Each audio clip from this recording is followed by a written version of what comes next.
Birthday na ni Aling Maliit. Syempre kapag birthday, dapat may cake. Kaya eto na, bibili na tayo. Ang ipinilagay ko nga pala ay Happy 6th Birthday Aling Maliit na pangit. De, joke lang. Aling Maliit lang yan. Kaya ibigay na natin to kay ate para maisulat niya na yung message para sa cake na bibilhin natin for today's video.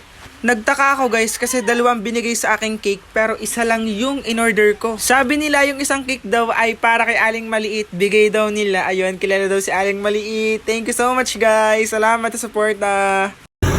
Happiest birthday Aling Maliit. Aral mabuti. Cute. After ko nga palang bumili ng cake, ayan, pumunta ako dito sa bilihan para bumili ng regalo para sa kanya.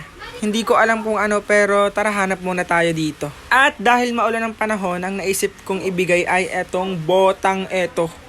Kasi ang cute ng kulay, ito kuwain natin to. Charan! Ito yung bota o size 28. Kaya tara na guys, uwi na tayo. Let's go! Aling Maliit, happy birthday! Natin mo yung dalawin. Bigay yung isa. Diga. Bigay yung dito ka, bilis! Bilis! Binigay ko nga rin pala yung regalo kay Aling Maliit. Ayan, babuksan natin sa kanya. Let's go na. Tuwan-tuwa ang bata eh. Bali guys, ang handa niya pala ay spaghetti at pansit lamang. Pero okay na yun. At least may handa, diba? Ayan na nga, binuksan ni Aling Maliit ang kanyang regalo.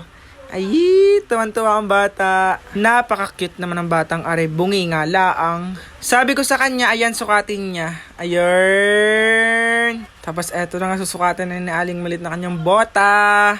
At baka hindi kasya sa kanya. Pero kasya naman, diba? Hala, tamang bata. Tuwang-tuwa.